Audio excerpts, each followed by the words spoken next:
Yeah, I do a lot, still ain't done enough. Level up, level up. Tryna see a check, I'ma run it up. Yeah, I do a lot, still ain't done enough. Never lose, should've had better luck. I'ma wake 'em up from a slumber. Money ain't nothing but a thing, and the level ain't nothing but a number. Life ain't nothing but a game. Level up, level up. Never lose, should've had better luck. Tryna see a check, I'ma run it up. Yeah, I do a lot, still ain't done enough. I wanna ball. Waking up meant that he gave me a chance and I'm rolling the dice. I do it all. Living like I'm trying to go for the platinum trophy in life. Who can you call? Really nobody, so you should just follow me on your device. And know if she chillin' with me, then it's bound to be chemical X and the sugar and spice. Game in the system, but game is the hobby. I'm probably cocky, but hot as wasabi. I mean, if it's beef, then you know where to find me. My niggas is ready and so is my body. You should be running and telling your posse and what's in the speakers and what's in your potty. And she trying to kick it, but this ain't karate. Just keep that shit down while I'm watching Tsunami. I ain't saying I'm a super nerd, but I told you when we got involved, my idea of a perfect date is a PlayStation and some alcohol. I was role playing on GTA. I'm a good guy, but I got it all. If the world should end, be the first to leave, but the last of us acting naughty, dog. Level up, level up. Never lose, should've had better luck. Tryna see a check, I'ma run it up. Yeah, I do a lot, still ain't done enough. Level up, level up. Tryna see a check, I'ma run it up. Yeah, I do a lot, still ain't done enough. Never lose, should've had better luck. I'ma wake 'em up from a slumber. Money ain't nothing but a thing, and the level ain't nothing but a number. Life ain't nothing but a game. Level up, level up. Never lose, should've had better luck. Tryna see a check, I'ma run it up. Yeah, I do a lot, still ain't done enough.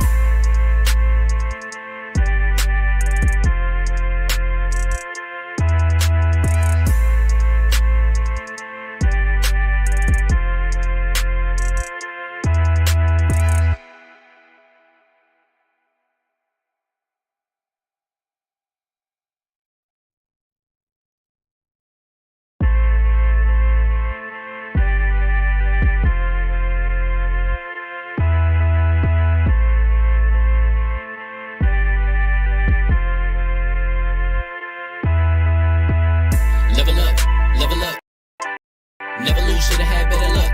Tryna see a check, I'ma run it up. Yeah, I do a lot, still ain't done enough. Level up, level up. Tryna see a check, I'ma run it up. Yeah, I do a lot, still ain't done enough. Never lose, should've had better luck. I'ma wake 'em up from a slumber. Money ain't nothing but a thing, and the level ain't nothing but a number. Life ain't nothing but a game. Level up, level up. Never lose, should've had better luck. Tryna see a check, I'ma run it up.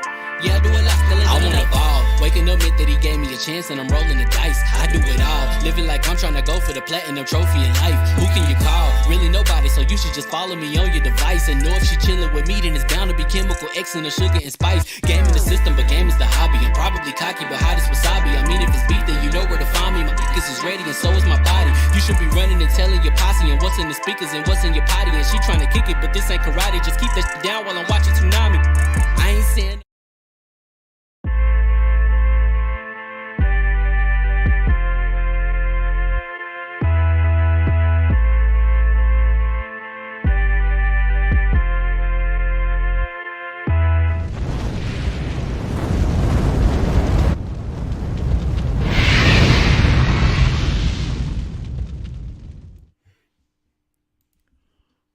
What's going on, people? Fam, it's Sam here from LV1Gaming.com, man. Congratulations, you guys are leveled up to 194. This is the Double XP podcast. See, I told Hug, I said, hey, I want to go ahead and run the show tonight because I'm rusty, and I'm still rusty.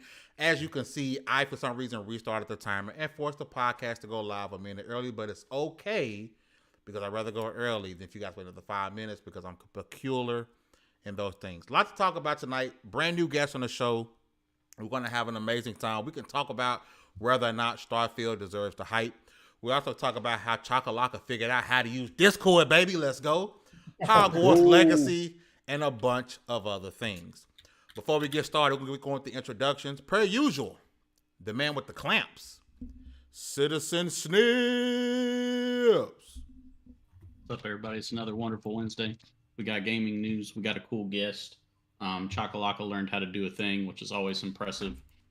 So it maybe now he'll buy me a PS5. I don't know. We'll see how it goes. I'm glad to be here, though. Next up, after missing last week and had us all sad and feeling different on the inside, my right hand man, Sierra. Now, the floor hugger with the hard R. Always with the hard R. What's up, guys? I'm excited to be back. I'm sorry I had to take a week hopefully my voice doesn't do that thing it was doing last night, but there's so much more people here to talk, and I love you guys, and I'm so excited to talk to our awesome guest. And let's get into it. So are we just gonna pretend like she didn't see it? Okay. She said it. I was Okay. trying to be a adult for a little bit. Hey, look, I winked at the camera when she said it, so you know. Oh, snap. Everybody like figured. everybody I never like, listen to what I say, so it is what it is. She didn't catch, but we all perked up like, excuse me. Next up, if your email box is full and your DMs are popping, that's because Baron J67, the communications director, level1gaming.com, is trying to get a hold of you, baby. Baron, what's going on, Chief? Okay, so I had like the weirdest like vertigo induced dream last night because I was in VR like for 4 hours before I went to bed, and I woke up thinking I was still logged in, and it was a problem, and I can't wait to experience it again. VR is the future. Next up, he did figure out Discord, so we're so proud of him. We're also proud that he's the #1 reviewer at level1gaming.com. The man that gets all them AAA bangers and knocks out great work. I know this man for a long time, longest running friend on the podcast. Chocolate, what's going on, man? Hey, I'm glad to be here. I'm excited. I have so many things to talk about. I'm like, it's gonna be exhausting. It's like the most chaotic time to be doing a review, but I'm gonna pull it off. Now, as you guys know, I am prone to have guests. We have guests on, and I always mispronounce some part of their name. It's a ritual here at level1gaming.com, okay? However, we do have a special guest with us tonight. He is a video game composer and a friend of Baron J. He said, hey, man, I met this guy. He's super cool. I think he should come on to the show and hang out with us. Chase Bethea. Bethea.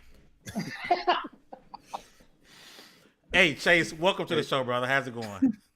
I appreciate it. It's great fun. I love the energy here so far. Big love to all of you for letting me be on and invade some of your space and your time and to have a good chat. Listen, you're not invading no space. This is actually your world. We're just trying to participate in it. And with that being said, we want to start the show by talking about yourself. Could you give us some of your time? Let us know who you are and what are some of the things that you do in this wonderful space that we call gaming. Sure. So I'm a professional video game composer. I write music for video games. And that's typically, he's like, well, what is that? And in case you didn't know, that's kind of like the tie-in for what that does. And so I've been working professionally in the industry for about 11 years. I've shipped over 21 games in that time. I'm probably going to be releasing about 3 soundtracks this year, and if not a few more, some more games and things like that. My very first game that I was playing was one of those. It was on a Game Boy, and so I learned to write video game music on like a Game Boy camera, Game Boy Pocket. So that was typically my first instrument. So I was 6 years old. Damn. Played Donkey Kong 94 and or 96, and so that was my introduction to mostly like the world of gaming. Played the typical Link's Awakening on Link's Awakening DS, Ocarina of Time, so on and so forth, and then got more immersed into the world that went forward in. But it wasn't until about 2000 and I want to say 2011, and when I had an internship at a game studio, and I was writing some music there. But I was also at community college just going back to school, actually, because I already had my audio engineering degree that I got from Los Angeles Recording School in 2007. So I was already working in music in some type of form of fashion. But a lot of the time, they were saying my music sounded like it should be in video games for about several years. And so in 2011, I decided, you know what, if this is the right path, if it should be in Castle Crashers, I want to kind of be at the best competing level I could possibly do. And so I decided to get into the industry before I finished school at Moorpark College, the community college. And so I bought a book called The Complete Guide to Game Audio by Aaron Marks and did about 2 different demos. When I read half about the book, did 2 demos on a gaming website forum and landed my first gig. And that game is called Electron Flux, which that album will be out. It'll be the 10-year anniversary this year for that. And so that's typically how I got started. And then just been doing the thing and the hustle and the grind from there. Mostly freelance. I never really worked at a studio in terms of full time. So just kind of just working and hustling and staying humble for the rumble. That's awesome, man. And what I'm going to do in the description, I'm going to scrub the internet, right? Everything I can find about Chase that's hopefully not on the negative side of the internet. I'm gonna drop in the description down below so you guys can get this man a follow. He's had an amazing career, and I'm sure he's gonna be doing some super dope things in the future, man. I'm just happy that you took some time out today to come out and rock with us and talk about video games, man. So thank you again. Just for coming out, hanging out with us. And I do want to start with you being our guest. So we're gonna start the first topic, and that's Starfield, the game that people have seen lots of art, lots of concepts. There was a teaser trailer released here recently, but it wasn't really gameplay. It was of a AI companion. So first question, Chase, have you heard much about the anticipated new Bethesda IP, Starfield? I've only heard about the composer that's scoring it, and to my understanding is that I did understand it was Bethesda, and that it was like going to be a different version of Fallout in the sense of like the play, and so just there's a little bit of tension there, right? Because Fallout 76 didn't do so well, and the whole thing, and that kind of went with the community. So they're kind of walking on eggshells, I would think, in a bit. You all right? Oh, definitely. So I guess my first question I'm gonna come to you is, with a game like Starfield, which the Bethesda's coming off of Fallout 76 and not having the best reception, and us not getting the quote unquote gameplay that people are expecting. Do you think it's fair for the gaming community to be too high or too low on a game like this? Because it has a lot of expectations behind it. Is it fair to put this much expectation and hype behind a game that people haven't seen? Well, with the purchase that happened about a year ago with Microsoft, mostly backing that, and I'll have to say, it's gonna be kind of interesting because it's going to be split. They've been trying to rectify their wrongs and move towards a certain thing, but I think just straight out, gamers don't vote with their wallet. So they really just kind of hop it. They talk a lot of smack online, and then they support something, realize it's bad, and then talk smack afterwards. And so I think what the best process is, look, just give it a chance. Microsoft is backing, probably funding the entire thing. They're trying to redeem themselves. They're pretty much on top right now. I think it's going to be wise to just do a clean, fresh slate. Let Fallout 76 be in the negativity and the circumstances of Fallout 76.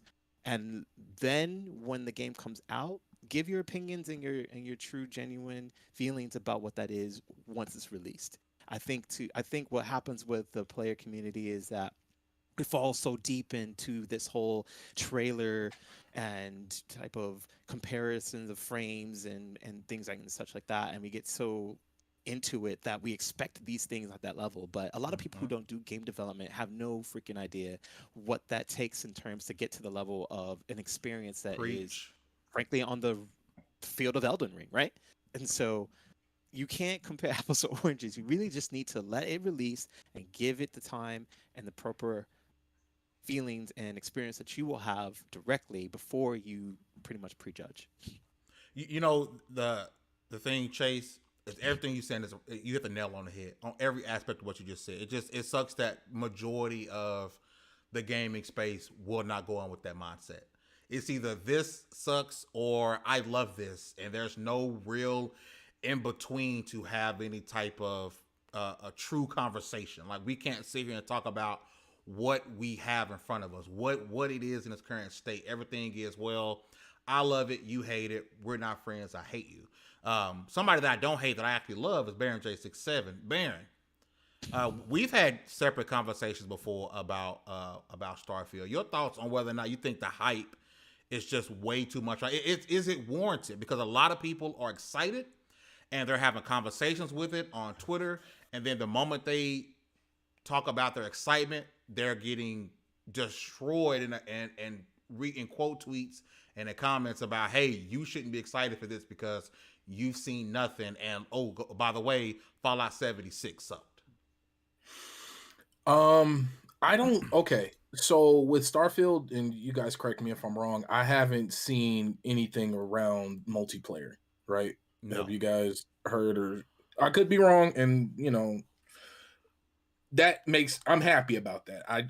I'm not, after what happened with Fallout 76, at the launch because it's gotten a lot better, but it still has its issues and whatnot. But as long as they don't try to push multiplayer too heavy, and honestly don't talk about it at all for a very long time, for like years, um, I'm excited for it because outside of Fallout 76, Fallout 4, which it wasn't the best Fallout in my opinion, it was still a great game.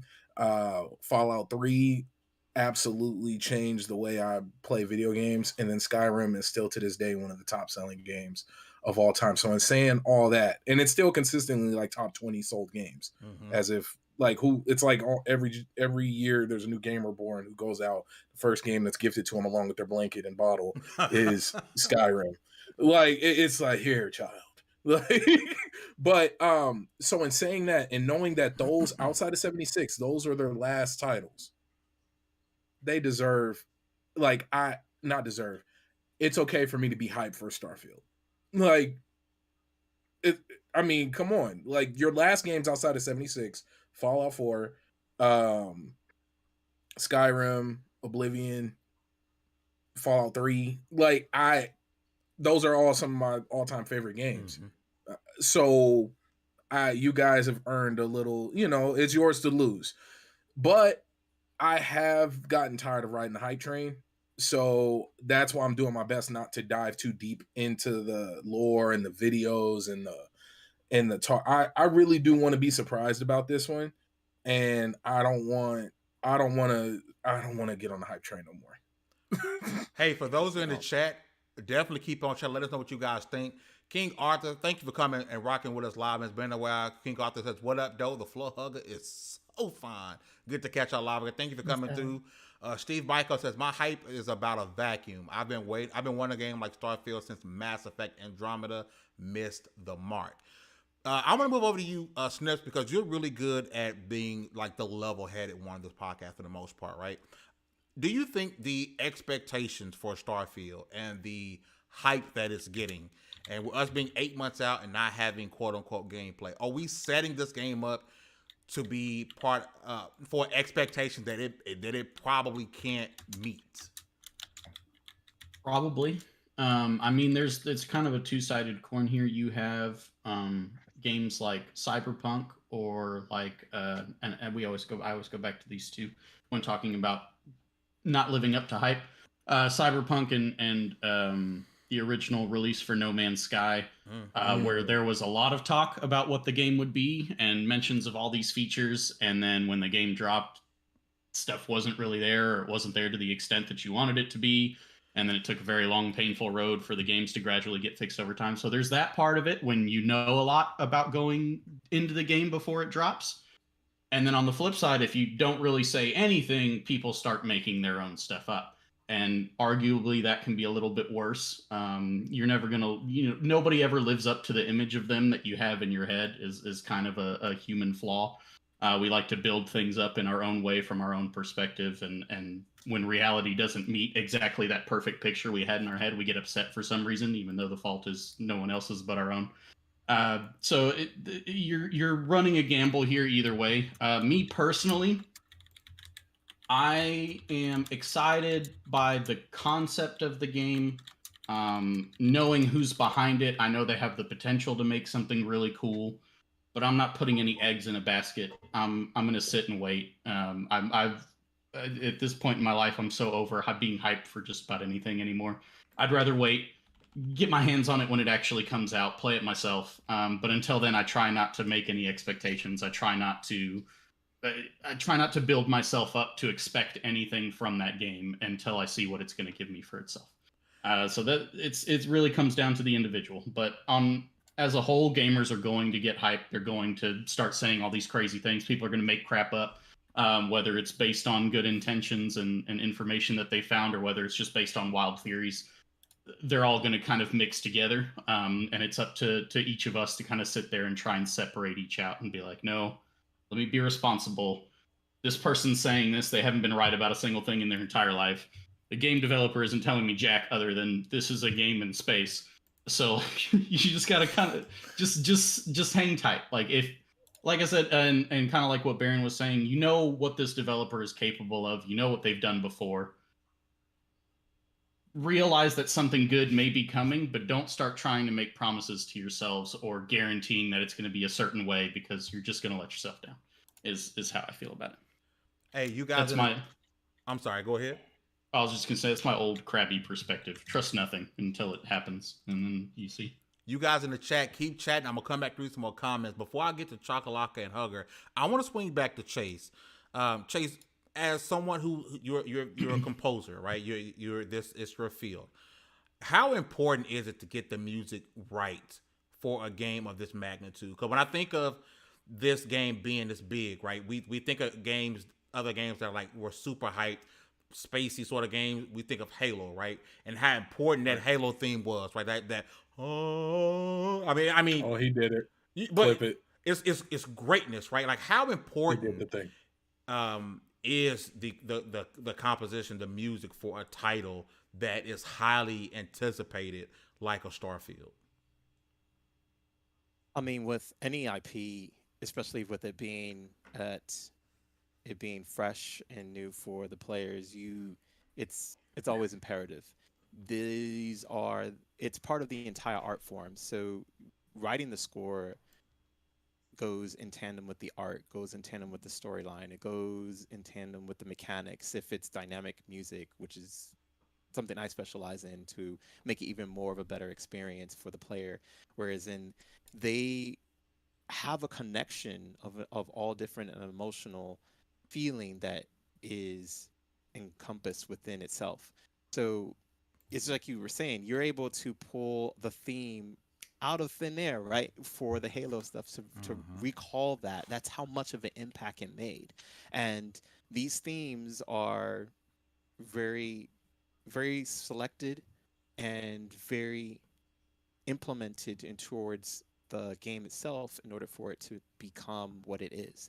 And so when you it's about bringing that sound identity, is something I talk about a lot.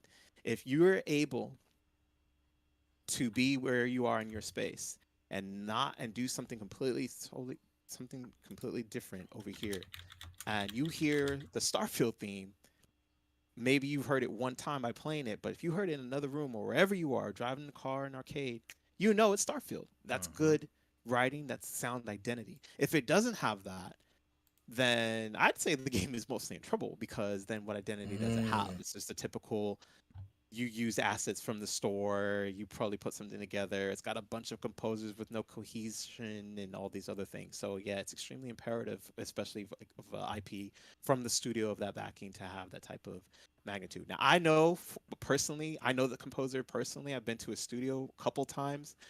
He's even mentored me. He's even mentored me briefly about some things. So I have no doubt of the players are in good hands for themes. You're gonna be straight. Dang. Hey, let's not gloss over that. That's right. Do your thing, black man. I love it. I was just saying that to share. No, because I didn't say a name or anything, but I just want to share that the players will not have any issues with themes. Because he was like, well, you don't have this and you have that, and that was very kind of him to share his time about that. So the players are in good hands about themes, so you'll be all right. Beautiful. I want to go to some of the chats here. From Steve Biko, he said Bethesda is strong with Western RPGs, and this is a game that they wanted to do for a while. The Xbox partnership gives them more resources, and a new engine is interesting. Very interesting, because this is the first new engine we've seen from Bethesda in a very, very, very long time. Chocolaka, I want to swing to you, because as our #1 reviewer at level1gamer.com, by the way, if you guys want to check out his impression of Ghostwire Tokyo, which we'll talk about in a little bit, you can check those out at lv1gaming.com. You can also catch the video part of it on this YouTube channel. But Chocolaka, you're someone who, more than likely, you will be doing our review for Starfield whenever it releases. Your thoughts on the hype that is behind the game, and are you someone who is extremely excited for Starfield, although we haven't seen much besides art? I'm neutral. I have not played a Bethesda game. I don't own Skyrim. I've never played a Fallout game. So this would be my first ever. Renege on that first Bethesda statement. studio. Taking that review code back. I'm doing the review now, bucko. It's my review. Hey, No, All right. no, Hey, I'm Take no, him listen. down. Listen, I Take him do. down. I review indie games. I review smaller titles. Every time we get a AAA title, you already know you're finna get called. So no matter what I say, Yeah. I don't want the pressure. I don't want to be cussed out because I gave it a 10 and it's a 2, or give it a 2 when it's a 10. I don't want that pressure, baby. So it's yours. But I'm sorry, your thoughts. Well, I mean, hey, look, at least I can be impartial because I'm not really following the hype cycle. So this isn't really like something True. that I'm like very excited for. It's just more like it's interesting, you know? That's really all it is. If it's gonna be like the next Mass Effect or Skyrim in space, you know, then fine, I'll give it a go. I'll give it a shot. I'll test the new engine. I'll critique it, and I'll just basically like I would say that I'm pretty much like with the Deathloop situation. Like I'm very much easily to. It's easy for me to just review it as its own thing, as its own product. Having never played a Dishonored game, I think it was I was to my strength when reviewing Deathloop, and so not having any baggage when it comes to previous Bethesda titles, I think this is going to be something where I can just take a look at it and say these glitches are trash, and then I'll just call it out.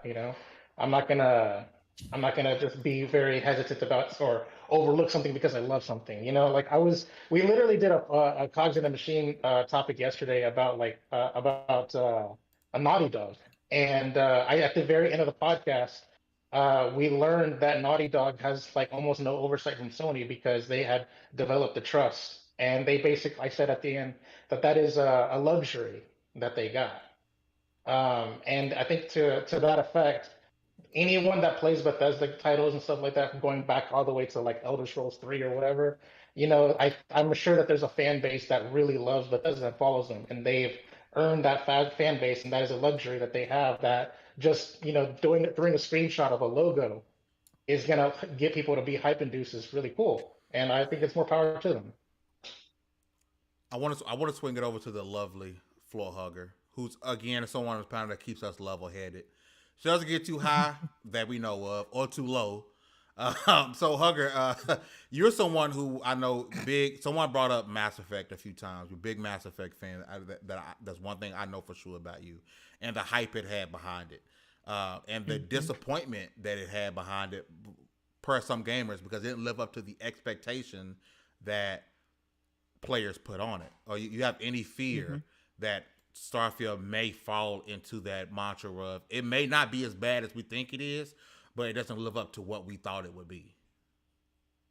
I think Starfield is pretty okay. I'm with Snips. No hype. I want to have it in my hands before I say anything about it. But I think it's pretty okay because we've seen gameplay and gameplay and gameplay of games like Star Citizen, and I think that game is building itself up to be, I don't know, a mess or something. So Star Citizen, I'm excited to see what Bethesda has to offer that is not a Fallout or an Elder Scrolls game. So just lay it on me. I'm ready to play some games because I love games like that, like Elite Destiny, Elite Dangerous and stuff. I'm ready for it. Shout out to you guys in the chat who are rocking with us, man. Whether you're on the YouTube or on the Twitch or listening to this later on iTunes, Apple Podcasts, you guys are freaking amazing as usual for rocking out with us. I'm gonna get to some of these comments here. Shout out to Sober Wolf. We see you over there on Twitch, brother. Thank you for holding it down on the Twitch end for us, man. We really appreciate it. I apologize for mispronouncing this. Ifasa says Starfield is interesting, but I'm waiting to see what comes out. And that's fair. It's good to kind of have a wait and see approach. You don't want to get yourself too high. You don't want to get yourself too low. You don't want to make something too big where it disappoints you.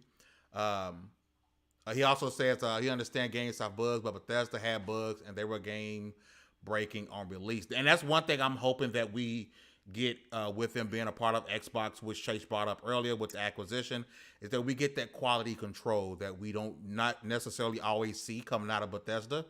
Sometimes they may have a quality control issue, but however, how as buggy as the game may be, they still sell. Baron mentioned it.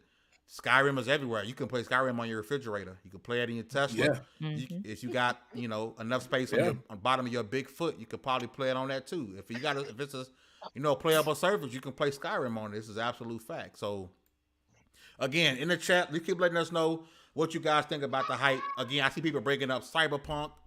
Perfectly fair. Cyberpunk was hyped to all get out. But the thing about Cyberpunk is a lot of people who disliked it was more for its issues, not for its story, not for its music. It was for the bugs, right? So it's one of those things to where we're hoping that Fallout. I'm sorry, I called it Fallout. Fallout in space, Starfield, is free of those bugs, and Cyberpunk is good now.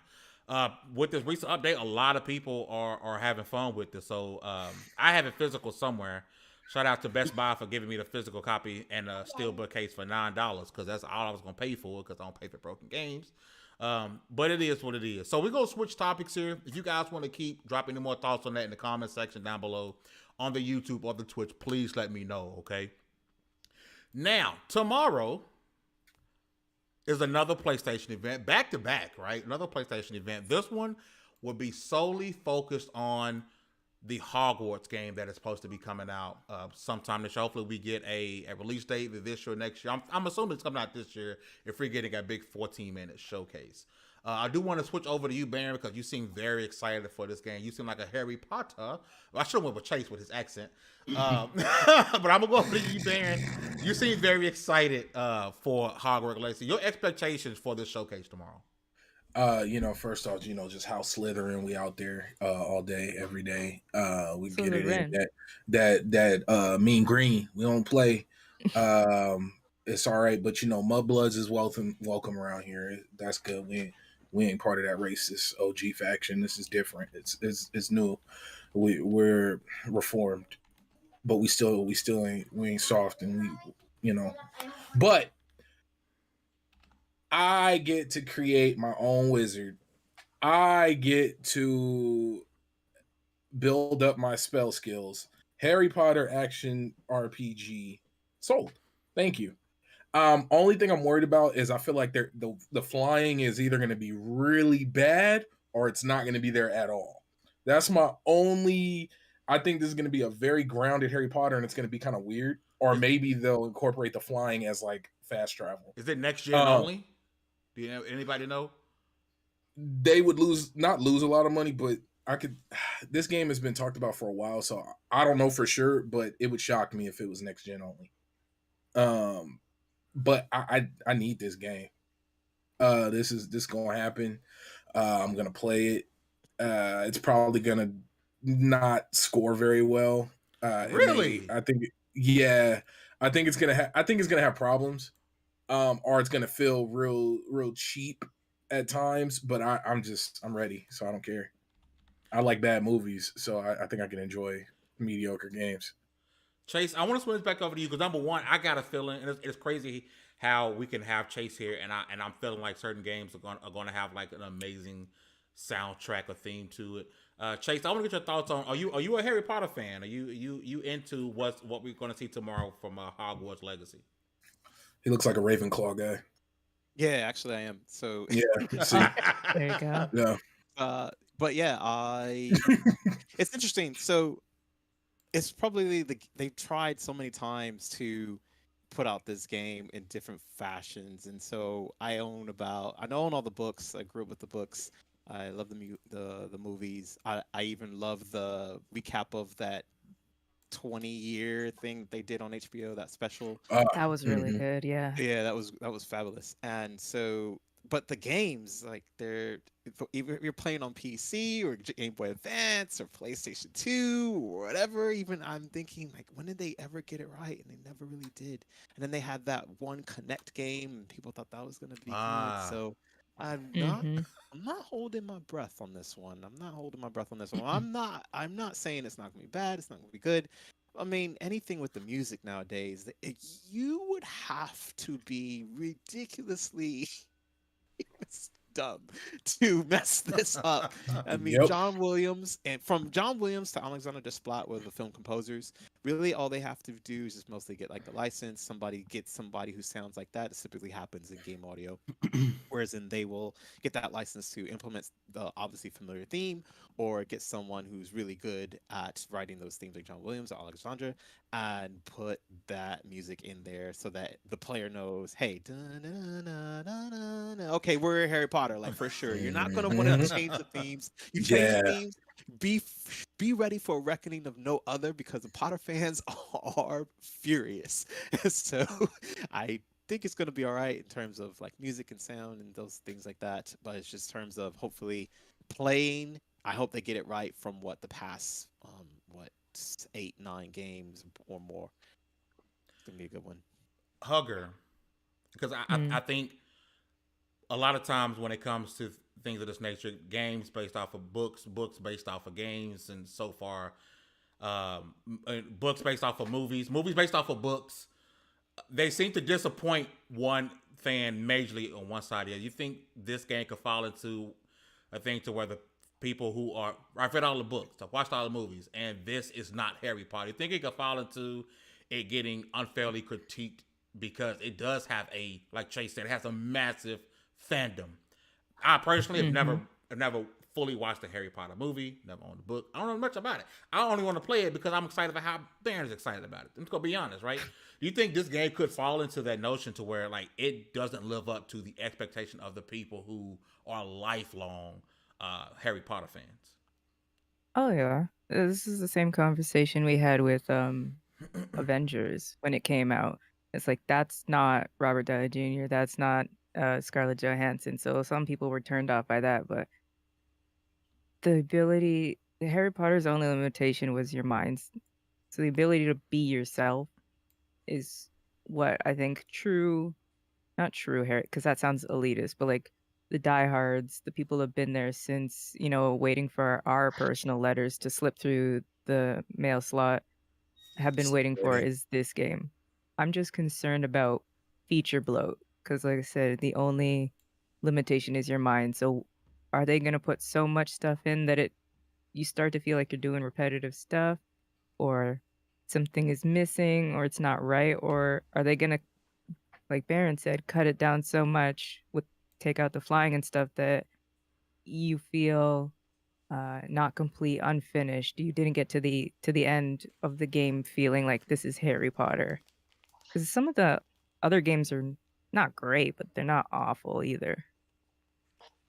Seeing how we've begun to build a relationship with Warner Brothers, but more likely, good chance we might get a review for this game. Hopefully, if you guys want to compete with Chakalaka for that AAA, review type, you can join us at lv1gamer.com if you want to be part of the team. But Chakalaka, you're a Harry Potter fan, right? Your expectations for tomorrow. I'm not sure because I haven't been following the news in this game. Like I read the books, at least the first 4 books. I watched all the movies. My mom called Harry Potter the devil, so I wasn't allowed to read 5 through 7. What? A lot of that happened. Harry Potter's the devil? Yeah, the televangelist. Yeah. I never heard of this. No, it was a very real thing. Like people used to sneak and read it. Like it was very serious. Yeah. It was very serious. And so my mom, like, she bought me the books, and then she took them back and threw them or burned them or whatever the hell she did with them. But I didn't get to read the books, so at least I didn't. I basically, when I watched movies 5 through 8, basically those were all new information to me. So were you mad about Goblet of Fire? Let's stop right here. Okay, how do you cut out the first 4 or 5 chapters of the book? How do you start the movie off with Cedric Diggory jumping out of a tree? How stupid! Easy, because the movie was already so long. I was in the theater pissed. My whole mood, I was like, what? Did they just miss the first 4 or 5 chapters? Did they really just start? First off, let's be honest here. That's dropping your stuff on the table. Like, I'm the big dog in the room. I can start off a big feature film in the middle of everything and nobody will say a thing to me and you'll stay and still watch it. And I did. But I was hot, but okay. And what's your house, Chakalaka? Wait, I think I'm gonna be wrong. A part of me feel like you a Gryffindor guy. He's a Hufflepuff, man. But that's what I was thinking too. I was a Gryffindor guy growing up, but as I'm getting older, as I age, I'm like, I go more Slytherin on this. Like, okay. Silence. But I'm good at this, guys. This is what I do. Let me just throw something out here. Okay, first off, talk about like some Harry Potter games. Like the PS2, the GameCube, Game Boy Advance, all that stuff. Game Boy Advance one was Nobody fun. nobody ever pays any mind to Lego Harry Potter because that was actually halfway Those are decent. fire. So just throw that out there. I will say also in the time of Flash games in 1999 2000, there was the game on WB website that took a long time to load to get you into the house through the sorting hat. And so I did play that too. That's how hardcore it was. But also, you know what? Was it? Would be like the most like not gut wrenching, but also like semi hilarious thing is if they could neither secure the license for the movie soundtrack or the movie audio and stuff like that, and they have to either A, do a cheap knockoff like rendition of it, or B, do their own thing and make it completely sound brand new, and people are going to be like, "That's not Harry Potter." Oh, it's That not. would be Mhm. hilarious. They're gonna put money into it. They know that's a button you don't press. I'm gonna tell you guys, like, in terms of feel, like what I imagine this game feeling like playing wise, not necessarily story and beats, but just feel. I got a feeling it's gonna be like Witcher 3 feel. Like it's that's what I imagine. Now I don't know how they're gonna work. No. When I say feel, I'm talking about play. Like not tone, not I know, but I can't think of modern times what game, because it's third person action if I'm not mistaken. Technomancer had a lot of magic in it. Technomancer sucked. It did. I bought that game for $60, and man, that game sucked. I hated that. I want my money back. What if it's like an Elix? Elix Like, is good. What if it's Aaron, like an Elix? you've been playing a game that has tons of magic. It could be exactly like Elden Ring. If you play Astrologer, that's exactly It what it's gonna could be like. be that. And that build and movement would fit. Yeah, you're. See, I'm a melee guy. I just killed the giant lizard dude and took his tail and made the giant magma sword. So I don't know what y'all talking about. But that I've He seen cheesed videos. it. He cheesed I it. definitely cheesed it. I went and bought the lightning bolt and was running around the middle of the tower. It took like 30 minutes, but I totally did it. All good. Jesus, man. I fail even when I try to cheese some fights, so I can't say shit. You fell on Velveeta's. Everything in that game just kicks my ass. Oh, bro, it's so rugged. Yo, Steve Byko in the chat. I'll probably said that wrong because again I'm bad at saying names. He says, "Imagine Gangster's Paradise while playing Hogwarts." Yo, that's kind of fire, bro. That's kind of fire, bro. I ain't gonna cap. Go ahead, Chakalaka. So is this game Grand Theft Hogwarts or World of Warcraft Hogwarts? I hope it's Grand Theft God. Hogwarts. If it's World of Hogwarts, I'm gonna be mad. I do not want that.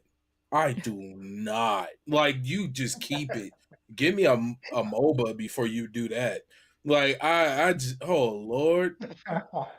Hey, what if it's a complete bamboozle and it's like a cell phone mobile ad? Like, they've been hyping it up. Yeah. This whole time. You wanna- And it's a tower. It's a tower No. defense. You want to get a studio burned down?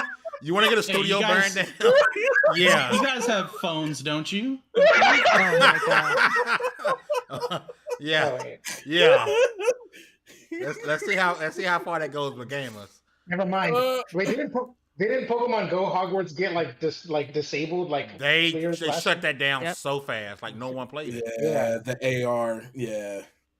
They had some good marketing for it too. It just didn't register. I mean, you had But I'm everything a in place fan. for Pokemon Go. Like Pokemon Go pretty much laid the foundation. It just Harry Potter fans just didn't show up. They just didn't show up to it. And any more thoughts before of Harry Potter before we move on from the panel or the chat? I hope I'm completely wrong and this is one of the greatest games. I hope this turns out to be like a Guardians of the Galaxy situation where it's just all of a sudden it's just critically acclaimed and everybody loves it. Not even everybody loves it. I just hope it's fun because I don't care if everybody loves it because I put 90 hours into Cyberpunk before the update. So as long as it's fun, I'm there. And I'm glad that they made it a prequel so that we don't have to worry about like, hey, Hermione's hair don't look like that. Like, why her hair all straight? Yes. Like, so it's such a prequel that as long as they stay away from any current major characters, they should be okay, and they can just have fun with it, use some lore, expand on the lore, take it a little bit further. I feel like that's the safest route to go whenever you're Mhm. making a property that is involved with these long-standing IPs that have huge, massive fan bases. Mhm. Don't go near the established characters. Don't go near At any all. of that. Use the world and create your own separate story within that world. That way, you always have that fallback of not living up to the person's original like image of that character or whatever. Like, stay the hell away from it, man. It's messy. You don't want to go there. Yeah, preach. Hey, And listen. let me be a bad guy if I want to be a bad guy. Yeah, Johnny I would want to agree be. with I want to that. be an evil wizard. I want to be bad. I want to be bad. That's me in I every wanna get game. over. I just want to like mess shit up. Diego. I wanna get over. I'm glad that Go. was touched on briefly. Hey, listen, Just saying what- if it is GTA Hogwarts, can you imagine what the PC community is going to do? All I'm going to say is I don't know much about Oh. I don't know much about Harry Potter, but if we can get a House Phoenix, yeah, I'm just gonna put that out there. You know what I'm saying? Any PC modders I mean, in the world. Gryffindor. Yeah, Gryffindor is would be kind of the the closest lion. thing to it. Witch in the wardrobe. So I do want to. I Sorry.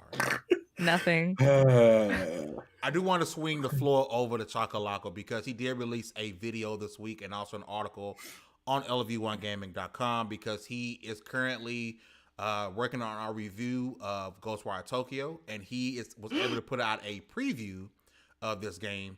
So I know we're not going to run down the entire thing. More people go and read it, but you guys can go on LV1gaming.com and check it out.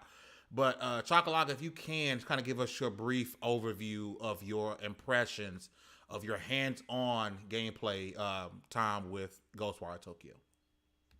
Yeah, Ghostwire Tokyo is basically like an open world adventure game that basically has horror elements kind of sprinkled in there. It definitely has like it plays a little in like that first person like action stuff with like Deathloop when I was talking about like Deathloop has guns and grenades and stuff like that. Just take away all that stuff and just leave the special powers. Basically, you're fighting these supernatural, paranormal, like freaking Slenderman looking enemies and stuff. And you're just basically trying to save Tokyo because there's some paranormal shit happening, and you're the only one who can save the world or So save it's Tokyo. it's like Ghostbusters Tokyo. Yes, exactly. Ghostbusters Tokyo, Luigi's Mansion Tokyo, yeah, just whatever you want to call it. Who are you gonna call the protagonist? That's who you gonna The call. protagonist. The fact that Yeah. I haven't seen that on the internet bothers me. Right? I feel like that should have been a meme already. That should have been a Yeah. meme already. You slacking, internet. So I'm going You know to. the worst part? Oh, go No, for I it. say I want to watch my words here because I want to make sure that we don't violate any NDAs. But and keep that in mind as you answer this question. But based off of your impressions on the parts that you're able to speak about, do you? Because one thing Baron brought up is we don't see a lot of conversation about Ghostwire Tokyo. Like, there's just not a lot of been quiet. conversation on the internet. It's been very quiet. What are your thoughts? Do you think this is a game that people need to be paying attention to possibly be looking forward to playing? Or what are your thoughts on if you've also seen how kind of quiet it's been on the Ghostwire Tokyo front? You know, it's actually kind of like not fair to the game because I think the game definitely has like potential game of the year conversations. Well, I mean, with if it's stacked, and like if everything comes out like God of War and Breath of the Wild, all that stuff, like if all these like Elden Ring and stuff that already came out, like if it's too stacked, then yeah, it would get lost in the sauce, especially with it being early in the year. But like as of right now, like if we're talking about like the here and now, this is definitely a game that I can see that I can definitely recommend people to get hyped for. It definitely has a lot of variety going on, and it'll definitely. This is looking to be like one of those kind of open world games that I don't know how many hours I'm going to clock on this game, but I can easily see myself just projecting out because I've only played like the first 2 chapters for the impressions. So for 2 chapters, for me to beat 2 chapters, it took me 7 hours, and I'm pretty sure I didn't even complete everything in those 2 chapters because I had to move on. There's a lot of side missions, a lot of mission variety, just this is just big, dense open world with just things to do. And like If you played like your Assassin's Creed, your Ubisoft games, you know whenever you pull up that map, you know that there's a lot of like things to check off, like different like icons galore. Just imagine that, and you'll pretty much just be you won't have any time to just kind of sit around and not do anything. You've got something to do. The game definitely guides you, and it keeps you moving, and I like it. Yo, shout out to the chat. Xbox 448 is in the building. What's going on, Xbox, man? It's good to see you in the chat rocking with us, man. So I'm going to ask you this, Chocolate, because is it, and you, Baron, as well, is this a marketing issue? Because when it came to Deathloop, it was nauseating the amount of times we saw Deathloop gameplay trailers, Deathloop everything, Deathloop this, but this game has been very quiet on that end. Is this a marketing issue? I'll go first. I will say people don't know what they're gonna be buying, and I think that's the biggest. So yes, it's for sure a marketing issue, and it's a new IP, which isn't a bad thing. I love that we're getting new IPs. Like, please continue. But when you're selling a new IP and you push the horror genre, like, for you guys, please make sure to go read the early impressions from Chakalaka, because it clarifies a lot, and it made it to where it was something that, because I'm a scaredy cat. Like, I still have Resident Evil Village in plastic because I'm scared and I'm trying to get the courage up to sit down for a couple hours and really play it. But I didn't even know if I was gonna be am I gonna be able to fight? Am I gonna be running all the time? Am I gonna be solving puzzles the whole time? Am I gonna be like, is this open world? Is this linear? None of these things are clear from the current marketing. Or is it a horror game? Because you would just think it's a legit horror game. I'm thinking, and Chakalaka brought it up in the article. What's the Bethesda game? I just blanked on it. The horror one, Evil Within. I'm thinking Evil Within. Like I'm gonna be on edge the entire time. And same producer. Yeah, see. So that's oh yeah, Tango GameWorks. Yeah, and that's why my thoughts is I'll wait for a sale. I'll wait because I don't want to jump in this day one because I'm mentally not ready to do all that. But then to read what the game is based on the impressions, I'm like, oh yeah, they didn't market this right at all. Yeah,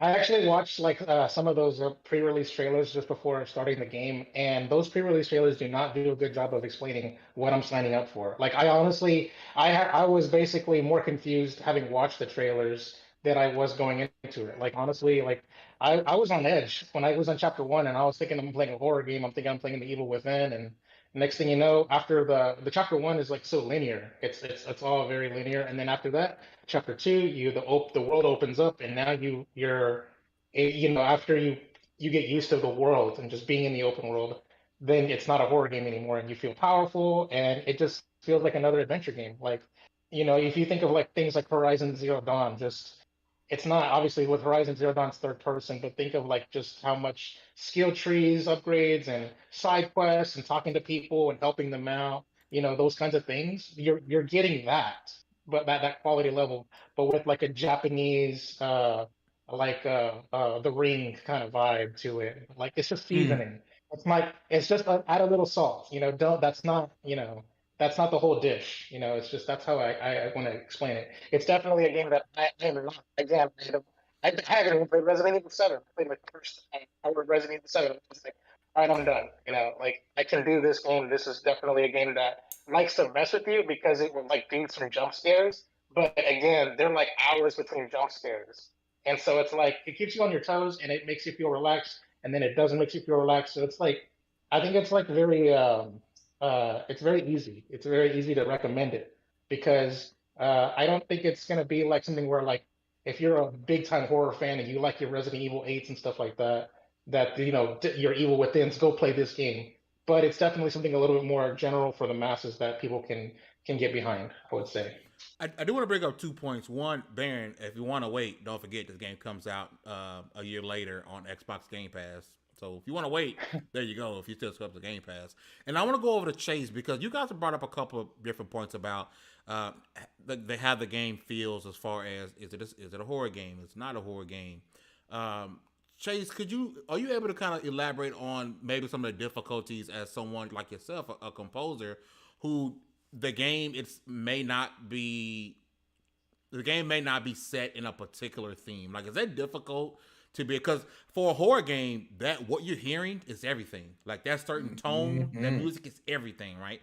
How difficult would it be for someone as yourself who's a game composer to be able to make sure the theme is right for a game like this, to where a lot of people are really unsure what type of game it is, as far as, is it a horror title?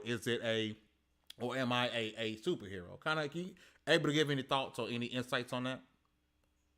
Yeah, so in the words of Nakamura Ikumi, who was the creative art director for Ghostwire Tokyo's Impressions, it's gotta be spooky.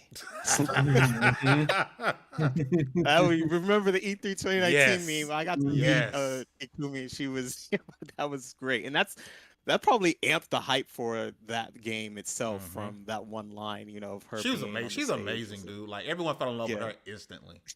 Yeah, she also started in a different studio. Yes. Recently. The music for that, in terms of just thinking about what was brought up before, like The Evil Within, everyone always remembers Silent Hill 2 for the soundtrack for that, when you're in that world, for coming across, I don't want to spoil it for people if they haven't played it, but the Pyramid Head or any of those things too. And so having a tone that gives the player that unease and that uncomfortability will help the project be enhanced even further, right? So Facts. we're looking at things like Resident Evil 7, and we know what not necessarily what the themes are, but what the atmosphere is supposed to be. And if you're giving the player a sound claustrophobia, meaning you already know that you're in a tight space, you want to be on edge, or things are uncomfortable, the sound plays a huge part of that, right? Look at he's already itching from that. No, because I came up with some thinking of like Last of Us 2 going through the walls, like. Right, and so there's just an uncomfortability. If it's done right and it's done well, then you can really put that player into that subconscious feeling like there's something there behind them, whether you're playing in VR or you're not. But it's all here, it's all audible, and you're able to tap into mostly a subconscious player experience that goes even a bit further. I've scored a horror game before. I was nominated in 2016 called I Can't Escape Darkness, and I really played on those things of just little minimalistic things of putting my voice through guitar amps and building instruments with fingernails and having them shake and just doing different things that are uncomfortable words, and people are like, what? That's really gross. I wouldn't even want to step in that world. Why would you put me there? And that would help even more if maybe they just had like Akira Yamaoka, who was the composer for Silent Hill 1 and 2, to step in for Ghostwire Tokyo Impressions and push that further, because sometimes that actually helps the game as well, as a name attached to it besides. But since Ikumi left that project mid-development, maybe that might have something to do with the marketing as well. So it just kind of depends. That's a good point. And again, like Baron, like me, I'm a chicken S, and I don't play horror games. I avoid them, and I'm not ashamed about it. I'm also not ashamed to say that you'll never catch me playing Elden Ring, although 12 million people have purchased Elden Ring. I will not at any point be one of those 12 million. I won't add to the thing because it's not my style of game. But quickly, before we get to the last segment of the show, I want to swing over to you, Snips. I want to go with you and Hugger, because Souls games have always been looked at something as niche. But Elden Ring seemed to have captured and captivated the minds of people, and it reached people who would have never really played a game of this nature. Like, can you kind of talk about the impact that Elden Ring has had on the Souls-like genre? Well, speaking from my perspective, so this was my first Souls game. And I guess what kind of drew me into it versus other Souls games. So anyone who wants to throw around the words easier or anything like that, I feel like that's kind of bait.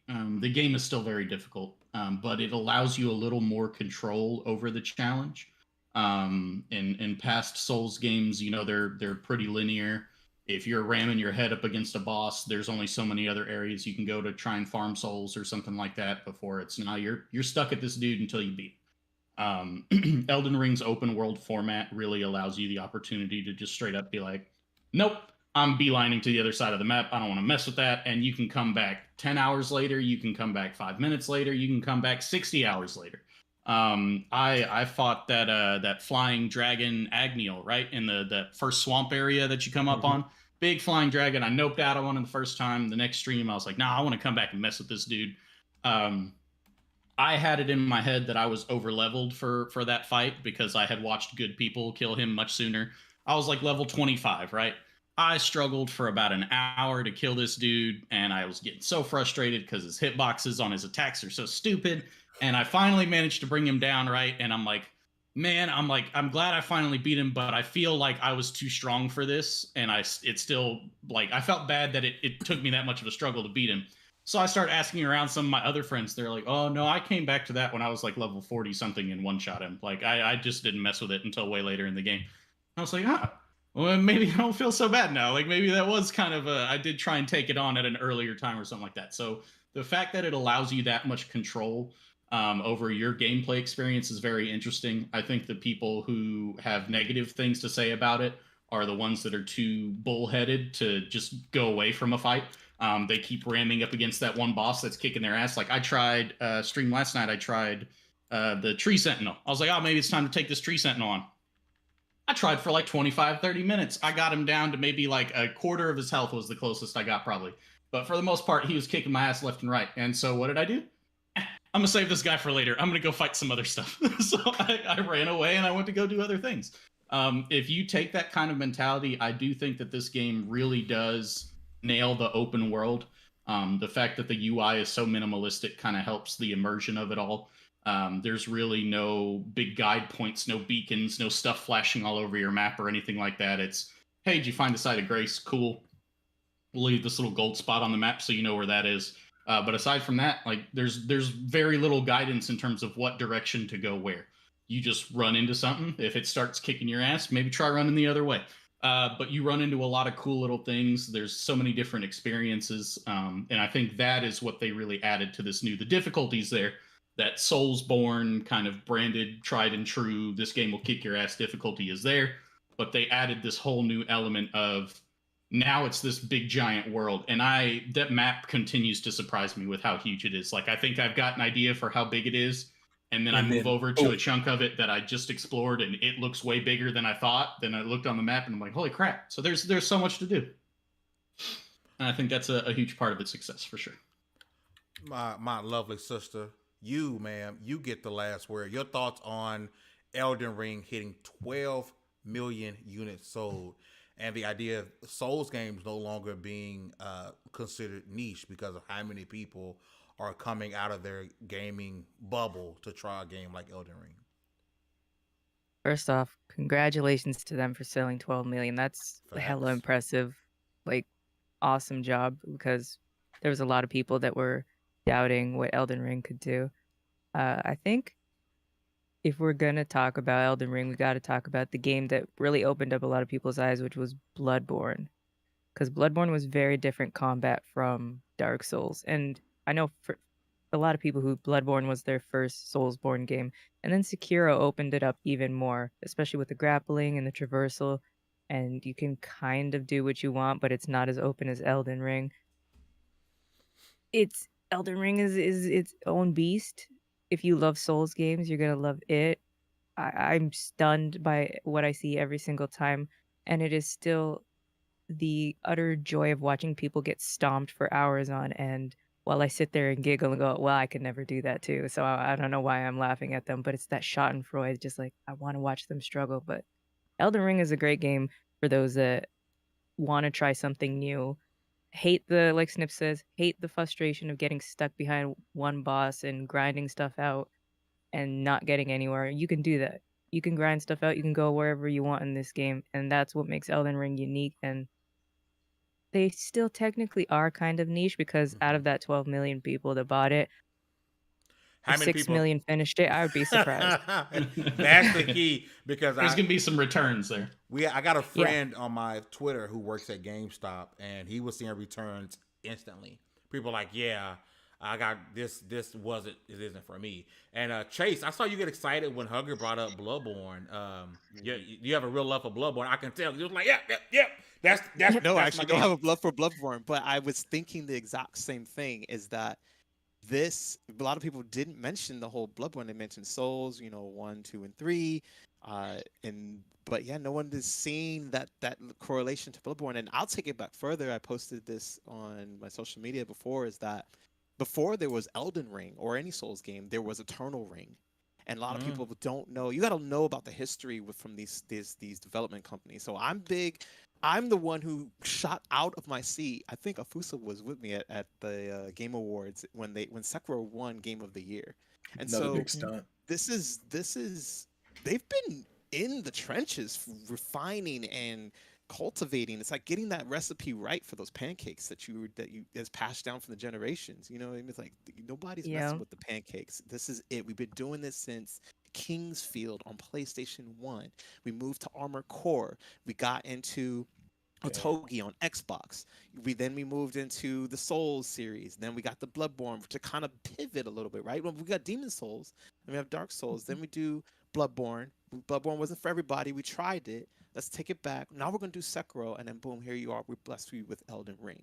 They've been refining this for a long time, so that's why I think it's important. I love that Hugger has mentioned Bloodborne because again, it's talking about the history and the trajectory of where it's come from. It's just like what was mentioned earlier is that the Naughty Dog was entrusted that Sony didn't have to think about that for a second. But a lot of people don't really think about the history to know that Naughty Dog's been around for a long time. It was a first-party studio since the early 90s. So yeah, they were trusted with that because they've shown that they can be proven. And From Software is no different. And That's a perfect way to put it. That's a perfect way to put a cap on a topic. I don't think anyone could have said it better.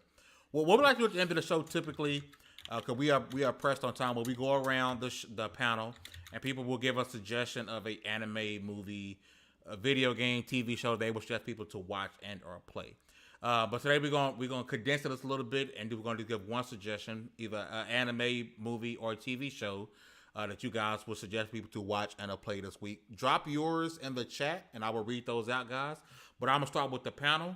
Baron, typically you got 3, but today you got 1. Give us something that you suggest we should watch and or play. I'm getting ready to check out DMZ, Rosario Dawson post-apocalyptic TV show on HBO Max. Oh, okay. I don't know anything about it outside of that, but I'm ready to get into it. Kate from But Why Though that we've had on the show before, she had a pretty solid review for DMZ, so she gives it thumbs up. Shout out to Kate. Love Kate. All right, Chakalaka, you up next, brother. What do you suggest people to watch and or play for this week? I don't really just give a suggestion about what's coming out in theaters this weekend. I just looked at the release calendar. Trash. So I'm going to go back to last weekend and say on Netflix, watch the Ryan Reynolds movie. Project Adam. Project Adam. It is a very good movie. I loved it. We had a good time. I got the whole family together, and it was definitely one of those throwback kind of like 80s inspired, like E.T., like fantasy films. It's got a lot of charm, a lot of funny comedy, a lot of just it's got the feels. It's got a lot of good feels on it. And the only bad thing I was to say is a little bad CGI at times, just a little. But otherwise, that's the script, the story, the acting, everything's top notch. Very good performance by the child actor who really did a good Ryan Reynolds impression. He did. Xbot, there's a anime in the chat. I don't want to butcher it. Jujutsu Kaisen movie. There you go. Yeah. It's in theaters. That is coming in theaters. That's going to be Yeah, gravy. tomorrow. I think I Chakalaka, got my tomorrow. tickets pre-ordered. But yeah, So you take that back, Chuck. Seeing the trailer, One good movie coming out. seeing the trailer for that, it's making me wanna made me add the actual anime to my watch list on Crunchyroll. You So I should. have It's to go really good. Start it's the anime this top weekend, tier. and then hopefully I can binge through it, and then I'll go see the film. It's super. Hugger, your suggestion for this week, my love. I've been trying to recapture some muse for art, so I've been watching a lot of old anime. So I'm gonna recommend Ghost in the Shell, the original '90s anime, not the Scarlett Johansson movie. It's stunning, it's beautiful, and it holds up to this day. I miss that art style. So good. And then we got in the chat, Efoso says Kingdom Hearts. Manieta says watch the Halo TV show. We have a date for that yet? Anybody know we got a date? I thought it was out. Yeah, it's on Paramount Plus, and it's gonna come out on like March 23rd. I want to say. What? Okay, then I need to make sure I'm ready for that because I need all that in my life. Last but definitely not least, our amazing guest for the evening, Chase. Is there a anime, TV show, movie, or video game that you personally would suggest that someone needs to go check out immediately? Well, it's going to be kind of difficult if you're not a retro gamer like me, but hopefully if you guys still have your PS2s, if not, they're at their stores, they're quite cheap-ish. But if you can't find that, hopefully they have it on the PlayStation Store. Ace Combat 4, A Shattered Skies. That was a good decided to hop into that, and if it's got this tantalizing story that looks like an anime, and I really does. haven't seen that before, and the story is actually really captivating in terms of how they tell the story. If you're a monster anime fan, literally the anime is called Monster. If you know about that and you're a big fan of that, you'll love what this does, and there's the separation of understanding like a 3D world of flying your airships and whatnot and doing those missions, and then hearing what the side story is in terms of how it's connected is just pretty masterful. Okay. In the chat, Rangy 4 says GTA 5. No, sir. No. We didn't, 3 generations. 3 generations for GTA 5. It's absolutely ridiculous. Xbox has him and his sons that have been blowing through Bleach a few episodes each night while eating dinner. Shout out to y'all, you and your son at quality time. Rain also says he's trying Tunic, which dropped on Xbox Game Pass. So make sure you guys go and check that out. My one suggestion will be on Disney Plus, Turning Red. Such a good movie. And unlike some of those reviewers, you don't have to be Asian or a teenager to relate to this movie because it has a lot of good themes in this movie that I think anyone who watches it can take something from this movie. Go ahead. And the soundtrack slaps. Soundtrack is a slapper. You know, it was written by song on my playlist right now. It was written by Billie Eilish and Phineas. Nobody like you. It slaps. Yeah, it's a really good movie. I love the late '90s theme with the Tamagotchi and all of that. Everything about that just screamed like, because the movie is actually set in 2002. And I was like, okay, this is dope. I think 2002, I don't know, 14, 15 or whatever. So this movie is an absolute slapper. You don't have to be a kid to watch this movie for everyone. Go check out Turning Red. It's on Disney Plus now. You're likely going to watch it. You're likely going to watch it twice. Listen, we've had an amazing show today. I want to talk to... You forgot somebody. I'm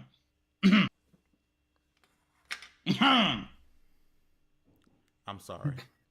I was waiting to see if he was going to catch it. Me too. I was like, but then when he said last but not least, and I was like, oh, I'm did sorry. forgive me. Citizen Snips, Okay. who always has something amazing for us to watch and play this week. What you got, bro? Don't butter him up now. I've been delayed on starting this anime. It's been filling up my timeline like crazy. Ranking of Kings is out there on Crunchyroll. Severely, I can't even say it's underrated, but if you're not in the right circles, people aren't talking about it. The show caught me off guard with how good it is. It's really good in a lot of different ways. It's got a lot of different stuff going on in it, a little bit of something for everybody, but the art style kind of made me hesitant at first. That's why I didn't even touch it. But check it out. Trust me. Really good show. Really good show. Listen, and that's all the suggestions for real this time. For real this time. Yes. I apologize. But listen, for everyone who's in the chat today, you guys are freaking amazing on YouTube, on Twitch. If you guys are watching on the website later on or listening on Spotify or iTunes, you guys are absolutely amazing for rocking out with us. I want to give another big shout out to our guest, Chase, who came through and was dropping those knowledge bombs today. It was super dope to dive into his brains today and get some insight on his world as a composer. And I look forward to having you back soon, especially on your next project. You're going to come on if you're able to talk about it. We definitely want to get more on with you. I tried not to make that weird, but I did anyway, and I apologize. We'll make it on with you. But Oh Lord. yeah, that happened, and I We're couldn't. grown here. And I couldn't No fix pause. it. I couldn't fix it. No pause. We don't pause. Commit. Yeah, we commit to everything we say at level 1. No pause. We're grown. Look, so girl, yeah, that happened. Clip me. It's fine. I got no shame. Listen, we've had an amazing show with an amazing guest. I have his Twitter link down below in the description down below. I said that twice. I'm still messing up. Make sure you guys go check my brother out. My birthday brother. Make sure you guys go check him out. We came out the womb at the same time, baby. I'm super excited about that. Yeah. Yeah. Wrap it up. No! Not the same wounds. No! Different Wrap it up. wounds, but same time. Wrap it up. Send us home. Hit the button, Finger. Just had to get weird at the end. Yeah. Saranghe. Yeah. This is Listen, such a good everyone- episode. listen. Brought to you by Wait. the letter R. Wait. Yeah. Okay. With all of that said, shut the hell up. With all of that said, congratulations. You guys leveled up to 194. This was the Double XP Podcast. Make sure you guys get the game news from LV1Gaming.com. We do shows all week. Be on the lookout for that Ghostwire Tokyo review coming up from Chakalaka. Check out everyone's content. You guys were absolutely amazing. We'll see you guys next week. Peace. Saranghe.